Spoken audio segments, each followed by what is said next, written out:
Look at that applause. Can everybody hear me okay? We got any confirmation? We got claps? Beautiful. Um, well, it's really with a great deal of humility and excitement that I sit here before you today. Long time coming, probably about 10 to 15 years in the making to get to the point where we're actually starting a show. And I always like to start in a place of gratitude, and I just want to say thank you to all the people that have helped make this possible. Brittany and Sean from Ona Media, Steve Abootman, my legendary Web3 first mate, helping with the community, and then my other producer, Corey, who we go back about 10 years. But this show is really something I've been working towards and building to starting for almost a decade. And it's going to be a journey that we take together, a story that we author together. And to get us started, I'd like to introduce myself as kind of our first person narrator, I guess. So without further ado, welcome to episode 0 day of the Stark Mind Show. Today's show is really just a fun one to bring the community in, to introduce everybody to what we're working on, and to launch this show in a way that serves as an invitation to invite people to come along on this journey, to be innovators, to be artists, to be change makers, and to do so together and in a way that enables each other to support one another and to uplift the community as a whole. So that said, there are a lot of things we're going to be talking about today and in the days and weeks and hopefully years ahead, if this does everything that I believe and I think it can, and that our team is working so hard to do. But really, to start this off, I've been doing a ton of homework and just thinking and really reflecting. And there's a scene from Avatar, as well as Jerry Maguire, where people kind of make these statements, this manifesto, where they really lay out, something important, something meaningful, and they take the time to author it. And usually I'm an improvisational speaker. I like to kind of fly by the seat of my pants with big ideas and concepts we're trying to cover. But today I'm going to do something a little bit different to start this show, because I want to make sure I get this right. So imagine me on a lost, long lost planet in a galaxy far, far away, but on innovation land. And this is my first report back after a year of being in the trenches in Web3 and art and innovation and going through immense, career and life changes. It's really special to be able to pop back up and really share with the world what I've been working on and the amazing people that I've had the chance to know and work with over the years, as well as the new beautiful, brilliant folks that I count amongst my friends and collaborators and colleagues now. Without further ado, though, I want to lay out a statement as to why we're here. And after that, I want to introduce you to a couple folks, and then we're going to have a little bit of fun talking about what's to come in the days ahead on the Stark Mind Show. So, for episode 0, I give you our Avatar Science video statement for Stark Minds. It has been 1 year in Web3. My life will never be the same. This has only just begun. I broadcast this transmission because I feel I must. The duty to bear witness is a burden much more easily shared when done by a community. This is my testimony. This is my manifesto. This is where I plant my flag, where I share my story. This is an invitation, a challenge, a call to arms, not bullets or assault rifles, but rather knowledge, understanding, and fellowship. The challenges ahead are too big for any one of us to grasp on our own, let alone grapple with. It's time to grow, time to evolve, time to transform, and it can only be done together. This is a quest for consilience, the unity of knowledge, the point where art and science meet.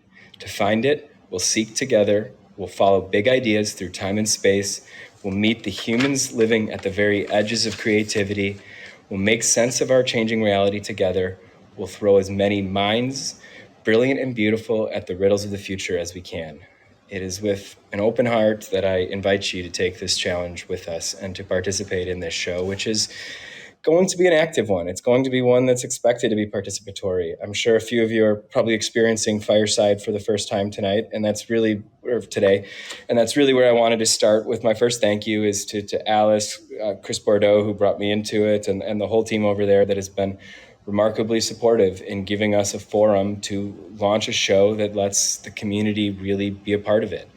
And that type of participation is really powerful and it can unlock all kinds of cool value.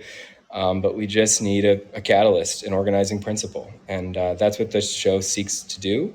And I'm going to be using some of the things from my personal journey and some of my experiences to highlight and illustrate and try to explain some of the concepts we're going to cover on the days ahead. But really, this is our story. These ideas of renaissance, of great change, of Web3, of just the level of sheer complexity we face at a personal, community, society, and even geopolitical level now, is really profoundly difficult to wrap your head around. So, I've learned the only way to do things, especially things bigger than myself, is to do it with others. And, that's the only way folks and humans have been solving big problems, throughout history, is by getting together and just doing the damn thing. So, we've had all kinds of crazy ideas for how this could be produced and fancy sets. And the reality is it's now me and an amazing team putting our heart and soul into it, sitting in a blank office here recording to tell this story, because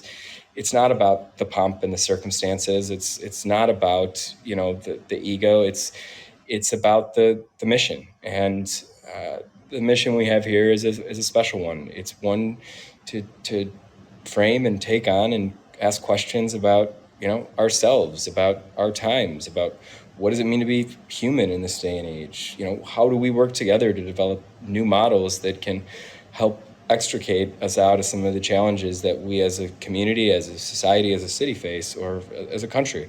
And, I've been truly humbled by just the outpouring of support when I, went and set out to start this show.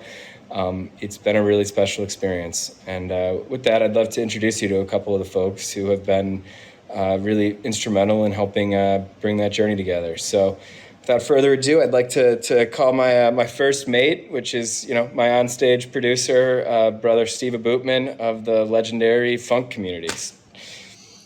Thank you. Hello, Michael. Hello, everybody. Yeah, I think we were talking before the show. This is essentially your 1 year anniversary today of getting your first serious NFT, and we met through basically NFT sort of Web3 Twitter, and mine was October 13th, so we got the 13th and the 31st, and it's been a ride. Everyone's figuring out what does it mean? Is it real? Is it bullshit?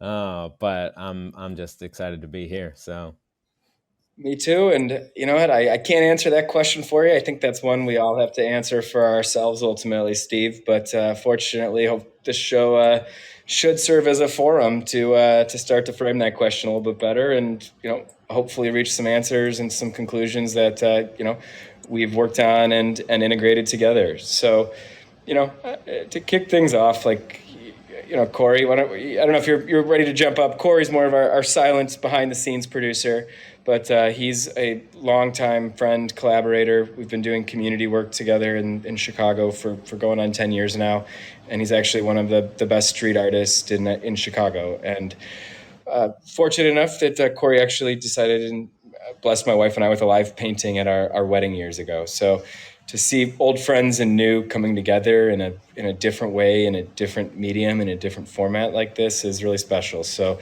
everybody who's here in the crowd today, just give yourselves a quick round of applause. Thank you. I really appreciate it. And, y'all are part of something special. My journey is a pretty unique one, and I think it's probably you know fair, and I'd like to share a little bit of my story with you before so you know who you're dealing with, and you know why you should care, where I'm coming from, or why my truth should be relevant, because like in all things, context matters. And we're going to work through and figure out context through all kinds of tricky situations, whether that's Web3 or geopolitics, or trying to define what is art, because that seems to be a very pressing argument these days too.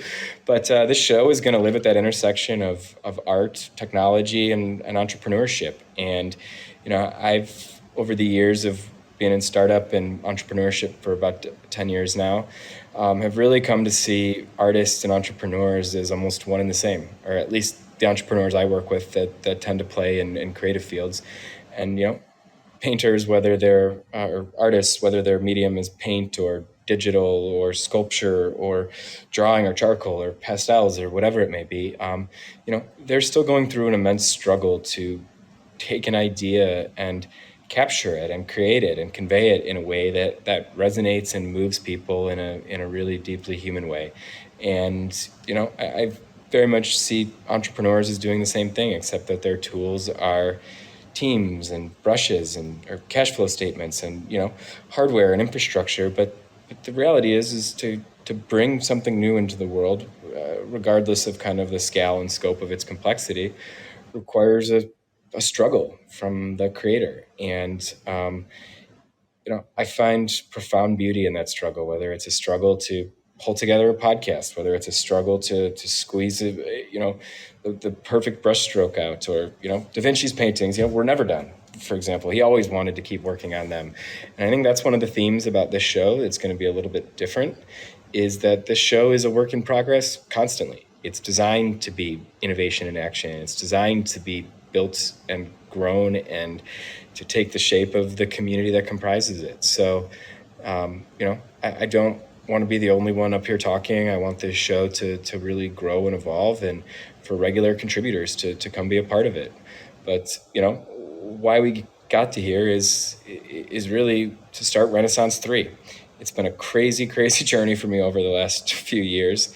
That led from music to community organizing, to moving into rural Indiana, to two kids, to now I'm proud to say that I'm officially the public spokesperson for the Royal House of Medici in terms of Web3 and bringing Renaissance, humanism, Enlightenment values back into the world in a really meaningful way, utilizing the new tools and technology that are being invented every day. And when you're asked to take on a challenge of that scope and that magnitude, it really forces you to reflect, to look at yourself and what are you actually capable of, and what are you not. And what became abundantly clear through this process is the one thing that I'm really good at, or I can seem to do in spades, is talk. So seemed like no better excuse than to start a podcast when everybody's just asking me to talk. And what's cool is this isn't just a podcast. It's video. It's participatory.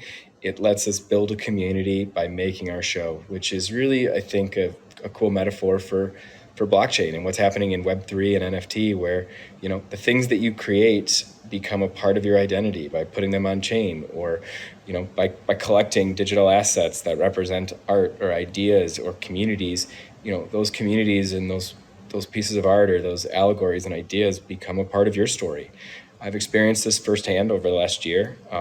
As Brother Steve alluded to, it was about exactly 1 year ago to the day that I fully plunged into Web3 and compulsively or impulsively decided to win an auction, and ended up, whatever it took, I was going to win this auction, but ended up spending about 2 ETH, which was almost $10,000 at the time.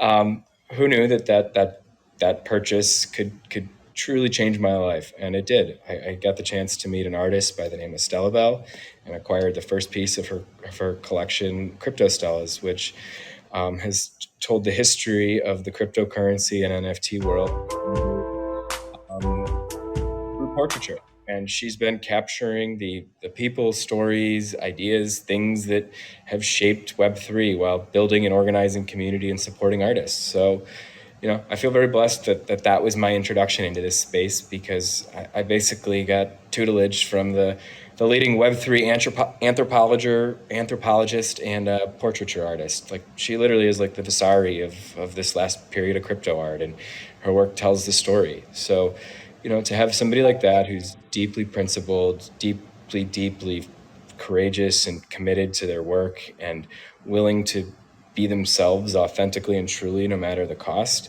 it changed me to be a friend and partner and patron and supporter of hers. And over the last year, I went from being a confused collector of art to slowly, gradually understanding Web3 and NFT Twitter, to kind of understanding all these different people, players, companies, and the way they nest and fit together, to meeting folks like Steve, who, feel like we've known each other for 10 years and it's really been like 10 minutes in the scheme of things.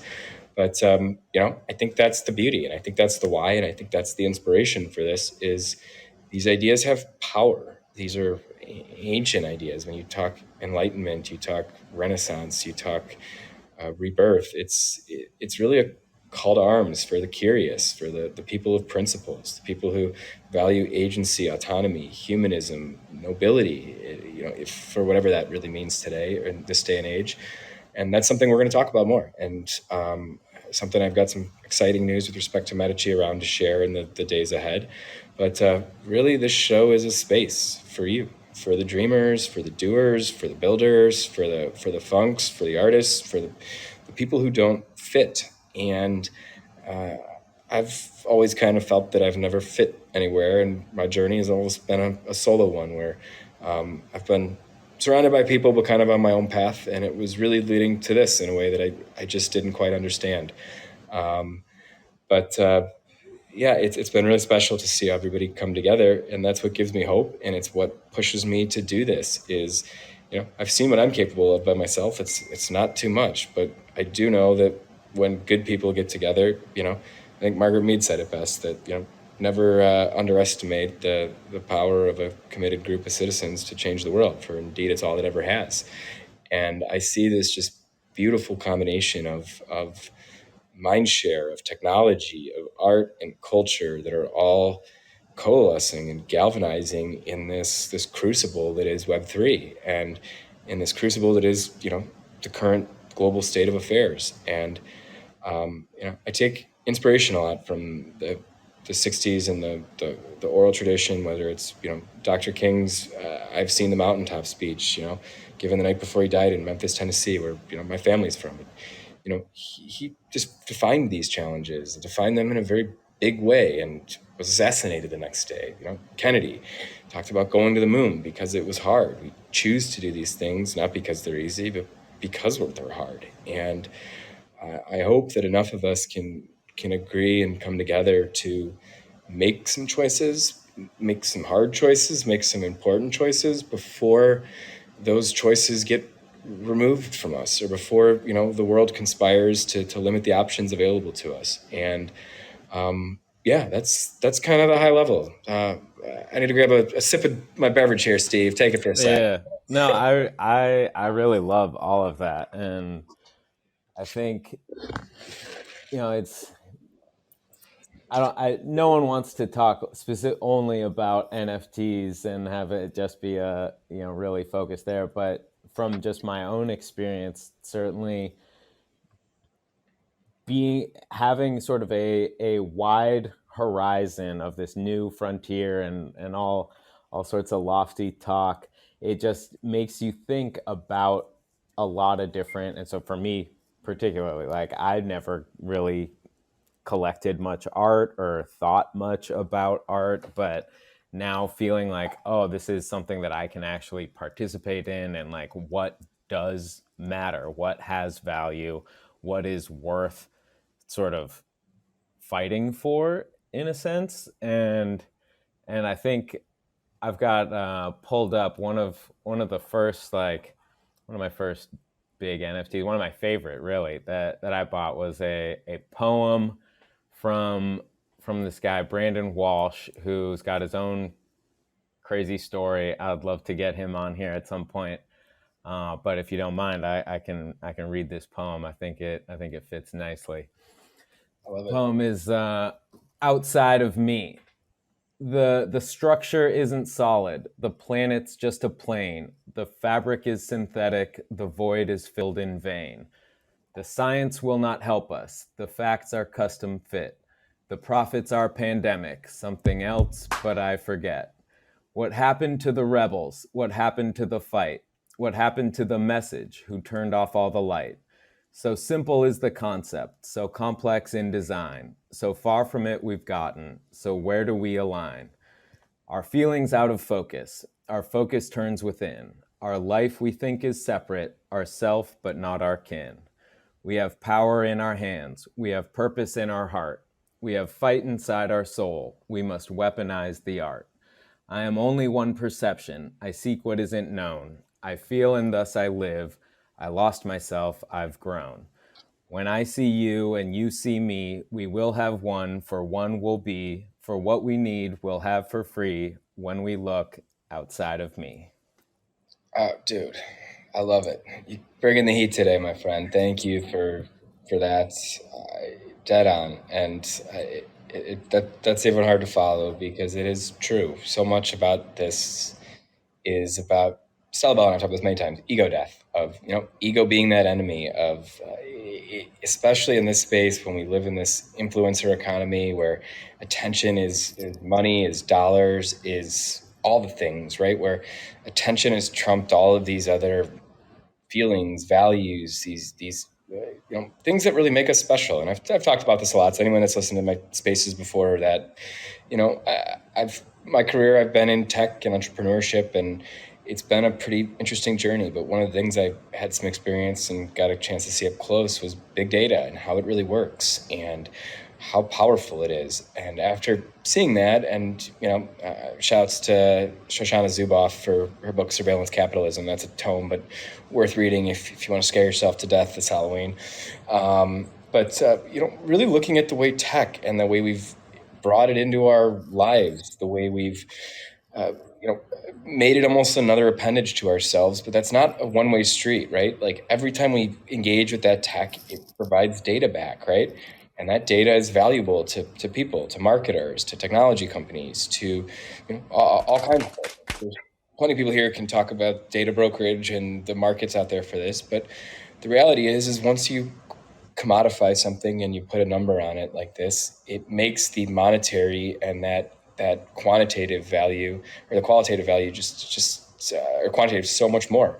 And I think as a result, because we've gotten so efficient at optimizing our technology, optimizing our feedback loops, that we've done it so well that we've almost optimized the humanity out of ourselves, and we've created this traffic jam where we used to have a lot more, I think, feelings and emotion and human connection. And we're all connected all the time, but we're further and further apart, and we're lonelier and lonelier than ever. And I, for one, don't think that new technology is going to be fully the answer to that, but I am hopeful with platforms and shows like this and new kinds of community building tools that maybe make these connections between us more meaningful, more significant, and feel more real and human and personal, even if they can't be in person. But that's really why we're here. We're here to connect the dots. And the who, I think, is a good question. Like, who should care about this show? Steve, why do you care about this show? Yeah, absolutely. I mean, I I think the from just looking at the past year of NFTs, there's and can have future episodes talking about the various sort of uh, struggles or factions at play, but there's a broad distinction between people that are just trying to make money in some sort of speculative game and the sort of basically corporations behind them, and then the sort of ideals of decentralization and personal autonomy and like community banding together and do it yourself and all of that. And so the now, as we are here in the midst of the bear market, this is where a lot of the a lot of the people that are just looking for a quick buck wash out, or they'll go off to something else. They'll come back in the next bull run. And so the people that are still logging in every day and you know chopping it up, they're here for a reason. And we just connected, and you talking about the Medici spaces and just trying to bring a focus on actual values and like why are we here, and asking really the important questions. And that is, I think, critically important. And just the the hope is that interesting people will see it the same way, and we can form the team that will push things forward in the direction that we want. So On, You know, I'd like to jump in real quick too, Mike. please, Corey. please. Thanks again for having me a part of this. One thing that I can say I appreciate about this show is that it opens up another realm of community, but it also opens up an opportunity for education as well, because there are a lot of people who don't really understand Web3 or understand tech as much as you would think that people do. And this gives a great opportunity for people to listen in to a community that like fully supports this, but also are looking to help people understand, the direction of where art is headed in so many ways, And it's not even just art. I look at the gridlock in the way our world is kind of our post post World War II systems are gridlocked, and they're really kind of failing us, and they're not really meeting the challenges of the moment. And that education piece is so key, because this is really fucking hard to understand, guys. Like, Steve and I talk about this all the time. Like, these ideas, these concepts, and these things that comprise Web3, whether you want to get into stable diffusion and generative art and AI, and how that connects through tokenization and smart contracts, and then getting into governance and DAOs. Like, the tools exist to create entirely new structures for organizing people, for organizing business and collective and creative output, for downstreaming the value created from these projects and these opportunities. And that's been one of the interesting things of looking back a year in Web3 and really reflecting, is just the speed and the pace and the craziness of it all is really, really, really overwhelming, especially when you're first coming into it. And when that speed is working at this kind of scale, there's huge swings in that market, and there's a great deal of uncertainty. And when you have And that, there are people that sort of take advantage of that. And so there's the whole notion of onboarding people into Web3, which is great. It's a big opportunity. And there's sort of looming political fights about self-custodying your own assets versus basically holding it in a bank where the government can sort of shut it down, or whatever may come of that. And so like bringing more people on is is great for that, but onboarding, I think for a lot of people just means get new people in to buy random crap so we can profit off of them. It's just like Wall Street. How do we fleece the retail investors, right? Yeah. And unfortunately, most people's first experience with Web3 is coming into Twitter, right? Which is not a even information, playing field in terms of, the way information travels and is promoted, and the existing kind of relationships in the Web3 community mean that a lot of folks, as they come into the space, kind of get pulled into these Ponzi-ish type projects that don't really provide any value, but they have enough resources or time or effort to fund influencers, Yeah, they've got a flashy marketing campaign. to do all the things we didn't do for this show, right? We just see we subscribe to the funk and the builder school of, it's much better to just build it and then it's there, and we'd rather be about it than talk about it, right? And I think that's kind of why this show is really this episode 0 is a call to arms. It's we're reaching out to people with power, with access, with resources, maybe especially if you're feeling a little guilty and maybe you made some money over the last 20, 30 years that wasn't always in the ways that are best for the world. Well, come atone with us. You can do that too.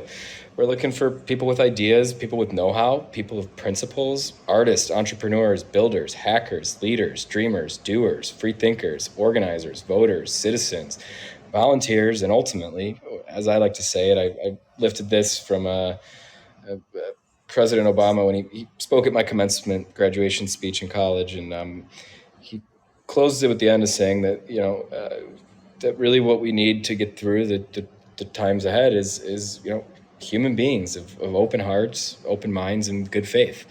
And that's really what this show and this platform is about, is to create a space for those conversations to happen, to make sure that these values and these really, really important ideas that have shaped and governed and guided and spurned human progress for millennia, are accounted for and advocated for and spoken for when the future global economy is being built right before our eyes. And not to get all hyperbolic or the sky is falling, but I do think we're in for some really challenging days ahead. Whether it's the reshuffling of the geopolitical order, accelerated by the pressures caused by climate, combined with the changes wrought to the global economy through COVID and through all these crazy technological advances. So the one thing I can promise for certain is, anyone who tells you they have a good idea what's coming over the next decade is full of shit. And to that end, that's why we're here too, is, at least we can figure this out together. People can suggest ideas. And Google studied successful teams for almost a decade with the Aristotle Project, and the single highest correlated factor to exceptional performing teams was psychological safety. It was the ability to be a part of a trusted team or group or community where your contributions, even when they were wrong, were valued and appreciated and respected, if not for the simple fact that they ruled out other possibilities. And, with some of the questions we're taking on about, what does it mean to be human in this next iteration of human progress? What does it mean to have a healthy relationship with our technology? What does the future of work look like? Is the wage slavery model where we send all of our young people into debt to then go work, to pay off ridiculous debts for the rest of their life, the best model? And can we invent new models through blockchain? I don't know the answers to these questions, but these are all things that I think we intend to figure out with this show. And we also intend to not just talk about, but to do. So as this grows, the intention here is that I'll kind of be your Web3 innovation, humanism, Howard Stern, first person journey through my innovation journey, which is a pretty unique one in and of itself that I look forward to sharing more about. And then, to build this Web3 whack pack of sorts. And I see a few folks here. Brittany, if you want to come up and say hello, and Richard, if you want to come up. But we're going to be growing a team of thinkers and doers and builders that can help illuminate, different parts of our community, that bring different expertise and perspectives to these problems. And, the hope is we can throw as many brilliant, beautiful minds at these big questions as we can, and that maybe together we can hold some new ideas in our head that are worth manifesting and materializing in the real world. But Brittany, I want to give you a special shout. Brittany is an absolute rock star. If you know anything about me, you know I'm not the most organized person. I'm usually running around a million miles an hour with lots of ideas, and more ideas than sense sometimes. But Brittany and Sean, husband and wife team from Ona Media, are dear friends of mine, and have really moved mountains to help make this show possible. So Brittany, come up, say hello. The floor is yours, and you guys are going to be seeing a lot more of Brittany in the days and weeks ahead, as she's going to be back as a regular recurring contributor to speak on marketing and help any of our community members or degens that we bring up onto the stage with challenges to throw that marketing lens on it. So Brittany, you're a rock star. Oh my gosh. Well, thank you for, having me on. I think it's really interesting because I remember there's sort of two distinct moments that kind of stood out to me in some of our initial meetings. And I think the first one was that you asked what my personal story was. What was my personal journey? And it kind of took me back because I'm used to getting on calls and talking about what Ona can do for people, what my business can do for brands and companies, and all of that, and sort of that self-reflection and how important that was in our partnership, our friendship. Is something that is grounded in a lot of similarities, a lot of resilience on all the parties. I know Corey, Steve as well. And I think that also comes through in a lot of the conversations that you intend to have on this podcast. You also mentioned the other thing that kind of stood out is something more so today, but you mentioned a lot of people come to find out about NFTs and Web3 and all of these things I know little about through Twitter. And I think one thing that has stood out in the journey of working with you and this team is I've learned a lot about it through the people that are actually in this space and their stories, and it just makes it so much more accessible that I know I feel very honored to get to learn more about it, be about it, and help facilitate some of the channels and processes and things to get it out to more and more folks. So I just, thanks for giving me a little voice on this stage, and definitely excited for the future of this podcast.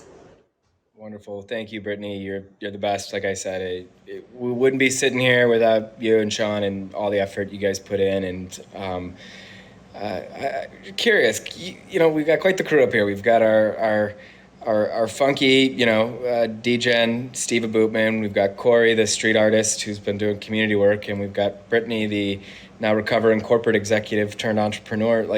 It's a really interesting group here already. And that intersectionality is really what I live for, is people who have way different backgrounds, stories, and that's why I asked you your stories.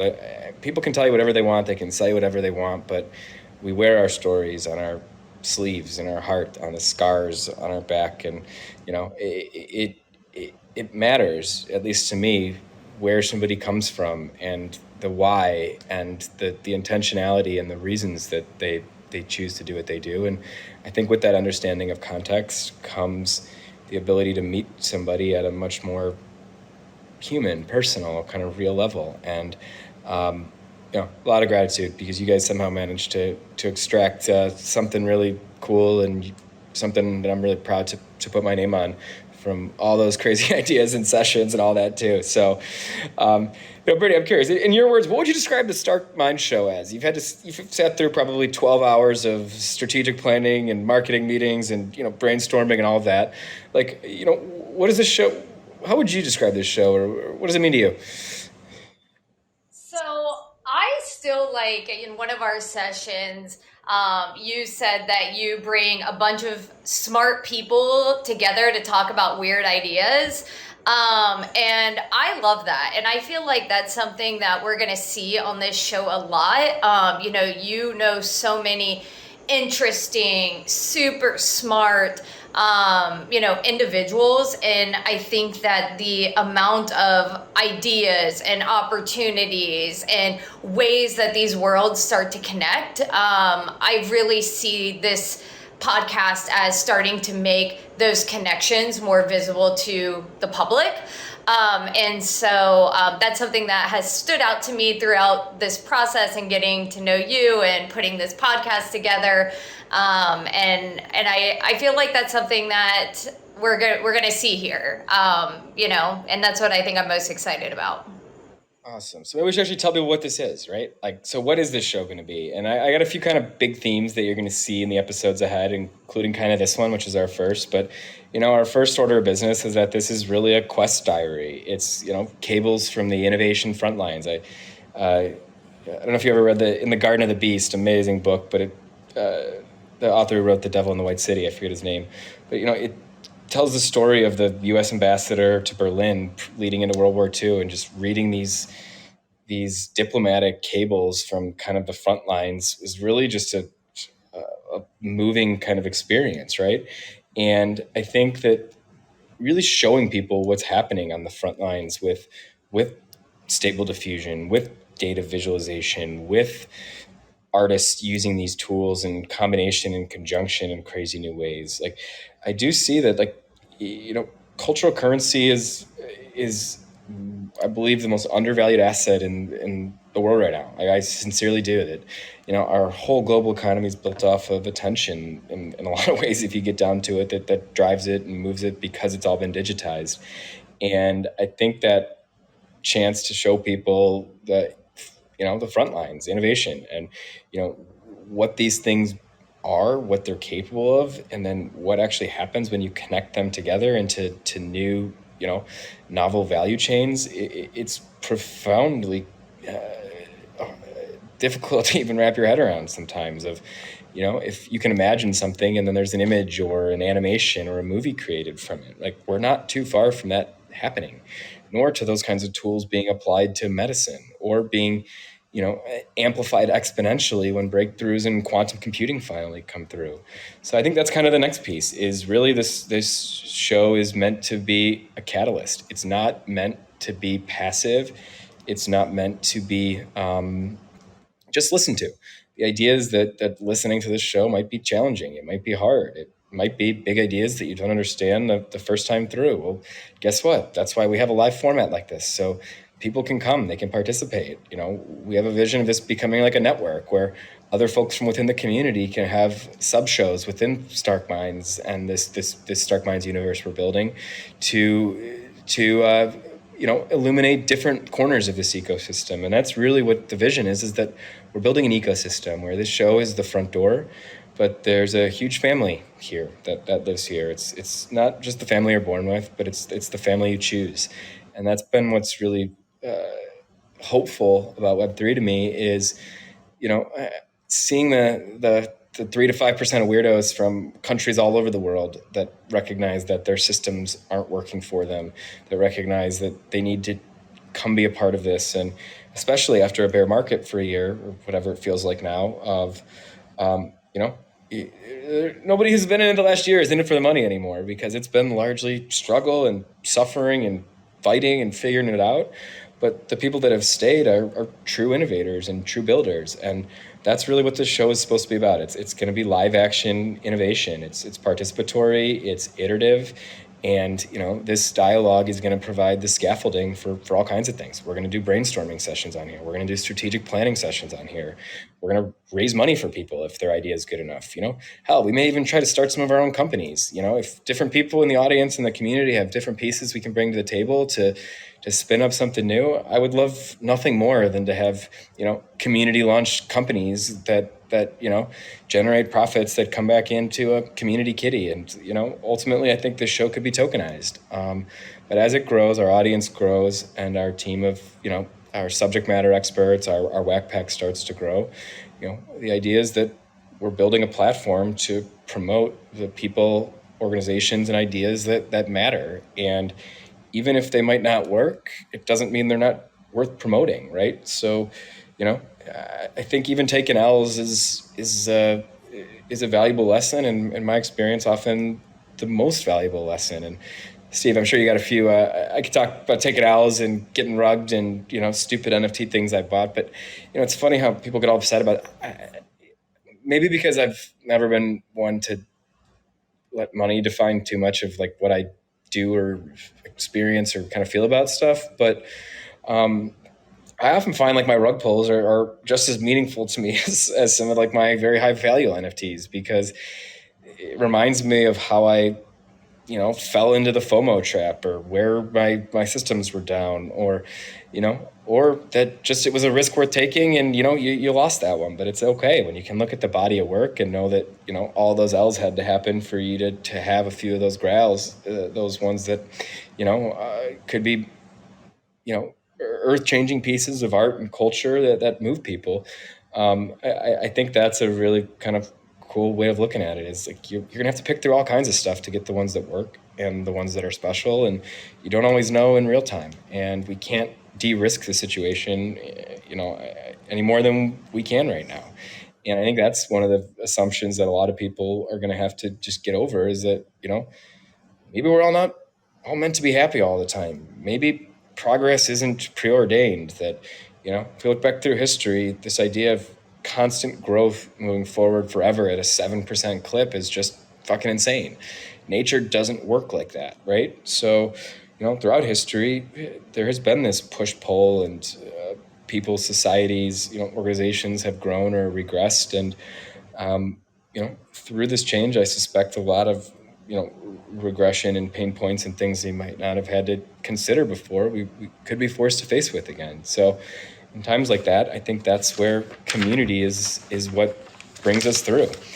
And then the last piece of this, going from kind of iterating on the show and it being practical and hands-on, is really that this is just, it's a commentary. For the first time, I'm willing and proud and confident to put myself out there with my name and my voice and my ideas, and to offer them in a form of commentary. I've spent my whole career largely championing and supporting other folks' ideas, and I love doing that. That's really what I do for a living.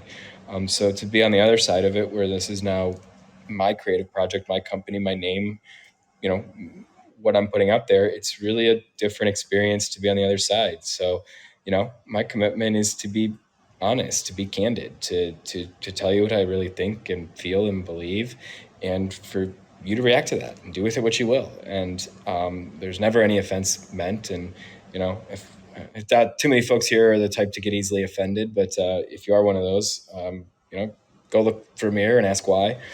But life's happening, things are changing, and if we worry about offense and the way things were and supposed to, I think we're going to miss the big story. And really, this is meant to be a Thunderdome for ideas. It's meant to be an arena. It's meant to be a place where debates can be had with respect, with integrity, with thoughtfulness, and with an understanding that both of our contributions to it, or all of them, are going to advance that idea, whether whether you're right or wrong.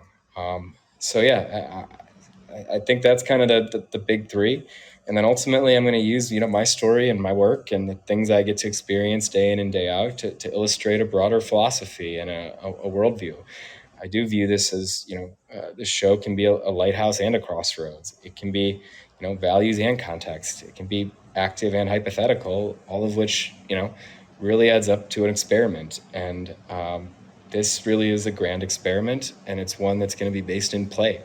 As long as we're having fun, as long as we're playing, as long as we're respecting each other, and we keep the culture and the conversation as the priority, we're gonna have a heck of a lot of fun playing together. So Yeah, I love that. I think, yeah, sort of to paraphrase you a tiny bit, there's all these different forces and they're all coming together in Web3 or just in society at large right now. And it it it's really tough to wrap your head around all of that. But the opportunity of like, can we reshape society feels more possible now than any time that I can think of in my life. And one of the first things is just to try and do something. And yeah, whether you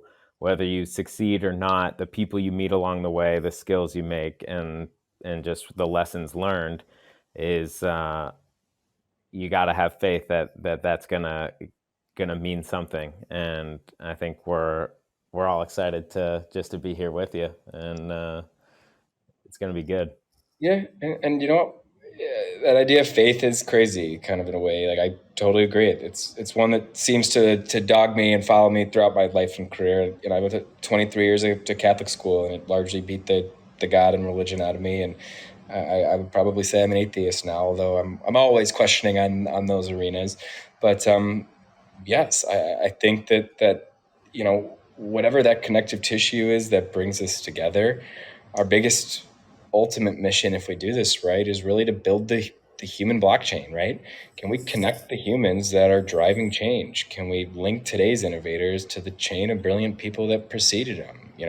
Can we stand on the shoulders of giants in a way that lets us harness the power of their ideas and become shepherds and stewards of them in the modern world, and to do it in a way that helps people. And I think just that greed is good ethos that has kind of been the product of Reagan, Thatcher, Friedman, that whole era. I think we're kind of coming to the end of that run, and the bill is coming due, and it's going to be painful and strange for a lot of folks. And that's, again, I think why just dialogue and conversation is important. So up ahead on this show, we're going to be doing all kinds of things, but some of the segments and ideas and things you're going to be seeing ahead, we're going to have news, we're going to have interviews, we're going to have deep dives, we're going to have workshops, scuttlebutt, iteration, brainstorming, problem solving, speech and debate, panels, collabs, co-hosts, some recurring, some one time. I've got a couple cool things in the mix with some potential partners around a live music corner. I've got a few friends who got another show who want to bring a funding vehicle, like a Shark Tank, Ape Tank kind of vibe to it. And then, if we're successful with all this, I think, we're going to move that long arc of justice back into the path of morality, or at least help it along or accelerate it if we can, because it has been locked at one side of that pendulum for a very long time. And, can we be guardian angels? Can we, adopt people or companies or projects and support them through the show? My brother Bootman already beat me to it. I was going to say we're going to do some readings, speeches, quotes, poetry, even a book or two. But he's coming in hot from day one with poetry in episode 0. Jesus Christ! Well, let's hear what episodes do you have in mind coming up for us? Well, we've got the next 2 episodes coming up. We're going to do one on Saturday. We're going to do a Guy Fawkes Day special. Remember, the 5th of November, the gunpowder treason and plot, right? I think that's how it goes. Yep. And then we're going to do a show on 11/11. My lucky number is 11. I seem to find it everywhere. I have a weird affinity for that number 11. So with 11/11/22, if we don't put out some tape on that one, I'm going to be really disappointed in us, Steve. So we got to get that together. Oh, we're on it. And with that show, we're looking at kind of a Stranger Things upside down vibe of, really taking a hard look at what was, what is, and where we are right now. And then, the how we move forward part, we've got a concept called the car wash, which is really going to be fun, where I think we can bring on a founder or a builder or somebody who's trying to make an idea happen, and we can run them through a car wash where, we'll bring 5 or 6 different subject matter experts that all could illustrate or help them pull it together, and try to have somebody on the show where we just make them the focus for an episode. We pull the community together to just launch them in a totally new direction in the course of an hour, which I think we can do. We haven't figured out if we're going to do any advertising or any of that type of stuff yet, but I do like this idea of having a shill corner where somebody gets 60 seconds to pitch something, and we barbecue them. But the reality is this is going to be on the fly. It's going to adapt to meet the needs of the community. It's going to adapt to meet the needs of the time, and it's going to adapt to meet the needs of the people involved with it, the people that produce it. And through good design, I think we can build something that is ours, not mine. And that with one Stark comes a a hive of many minds that if we put our collective time, talent, treasure, energy on anything, I bet on us. And ultimately, it starts Love with that. one episode, and we roll from there. And this is the 0 day, just the genesis. So, with that, I just want to say thank you to my lovely wife Stephanie for supporting me, to my children Stella and Jude for putting up with a dad who probably has about the same level of maturity as them at sometimes. And my guy Richard Entrup's on here too. He's been an amazing personal friend, mentor, leader, and we're taking on this Medici thing together. So right now he's currently curating one of the best art shows in the world this year, and we're going to get to go tell that story at Art Basel when we launch the Royal House of Medici and Renaissance 3.0 officially. So coming up, I think we got 3 shows before we get down to Miami, and then we're going to be bringing y'all a bunch of really cool stuff from the heart of Art Basel in Miami Beach, with some leading art collectors, some of the top crypto artists in the world, some of the top contemporary fine artists, painters, all that. So, in time, you'll learn more about what's happened in the past, whether it's my work with Holiday Heroes and pediatric hospitals, or community organizing with the Chicago Leadership Alliance, or with Songfinch and what we've done to support up and coming musicians, and to change distribution and revenue models for supporting up and coming artists in the music game. I'm excited to share what I've been building and helping my friend Jake Harper do with Soot. Look up at Soot Sucks on Twitter. It'll blow you away when you see what they can do with data viz, and all of our collective creative output can now follow us in these manageable data image clouds. And for somebody with ADHD like mine that is spinning around a million miles an hour, to be able to see everything visually in one place is just crazy. Combine that with what my guy Richard's been leading and advising on with Stability AI and Stable Diffusion. We're going to have a lot of fun unpacking that. And then, there's a rumor going around that I might be going over to Italy later this year, into the early new year, and being sworn into some really interesting old ancient Italian orders of nobility to officially kind of serve in my role at the Royal House of Medici. So all this shit is crazy. It to be honest, it's all been surreal. And after my wife lost her dad and grandpa during the pandemic, and having 2 kids and moving twice, and then all this stuff happening as I'm adjusting to Web3, the surreality of it has been real. And to just kind of step back and be able to have soft eyes is really something that I try hard to do every day, and just be cognizant of what I can and can't do, and what we can and can't do together. And as the show grows, I think those constraints on our abilities and our creativity and all that are going to start to erode with it. So with that, I just want to say thank you for being here. Thank you for being a part of something new. Thank you for believing in this and me and this idea. And after supporting creative people for about 10 years, the one thing that's really just stood out to me is when you're entering the unknown, that the only thing that really is going to get you through it is belief and commitment. With belief and commitment, you can have trust, and with trust, all things are possible. So I trust you all to hold me accountable, to push me to do as good a jam job as I can, leading and facilitating and bringing this conversation together. And with that, I just wanted to say thanks and put a wrap on it. And with 2 minutes to spare, if anybody wants to jump up and ask any questions or anything like that, we're going to kind of wrap the show here officially. But happy to keep it running for a few more minutes and then do a little bit of AMA or what everybody wants to talk about. And I'm excited, with all these flowery ideals and fancy art and Italian royalty. I'm glad that our next show is the revolution of Guy Fawkes Day. So we'll keep it hardcore out here. Now, does anybody else from the audience wish to jump up and say hello? This is your once and only chance to be on the very first Stark Mind show. So speak now or forever hold your peace. If not, we will be catching you guys again on Saturday, the 5th, to celebrate Guy Fawkes Day. So remember the 5th of November. Then 11/11/22. Then we'll do a little Thanksgiving special. We're all going to come together in gratitude, and then we're going to light it up down in Miami Beach. So stay tuned. Lots of fun stuff ahead. Appreciate you all, and it's all love. Thank you. Thanks, everybody.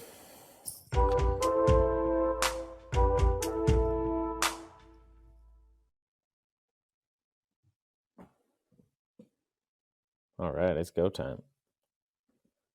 How do we log off of this?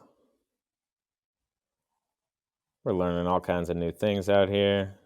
There we go. So long.